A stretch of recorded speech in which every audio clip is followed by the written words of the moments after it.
கூப்பிடுகிற யாவருக்கும் சமீபமா இருக்கிறார். உங்க பக்கத்துல வந்துடுறார். ஏசையான்னு சொல்லும் போது அவர் உங்களோடு நிற்கிறார். ஏசையா எங்க தேசத்தை ஆசீர்வதியும் சொல்லி ஒரு நிமிஷம் அப்படி ஜெபிக்க வைப்பா. ஆண்டவரே எங்க தேசத்தை ஆசீர்வதிங்க. ஒரு முறை சொல்லுங்க, எங்க தேசத்தை ஆசீர்வதிங்க ஐயா. எங்க இந்தியாவை ஆசீர்வதியும். காஷ்மீர் முதல் கன்னியாகுமரி வரை ஒவ்வொரு மாநிலங்களையும் நீர் ஆசீர்வதிப்பீராக. பிளஸ் பண்ணுங்கப்பா.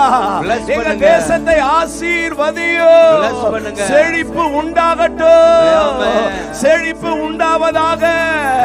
ஆசீர்வதியோ. We bless in the name of Jesus. Jesus. இந்த பகுதியை ஆசீர்வதிக்கிறோம். இந்த பகுதியை ஆசீர்வதிக்கிறோம்பா. இந்த பகுதியுடைய பலவானை நாங்கள் கட்டுகிறோம். இந்த பகுதியில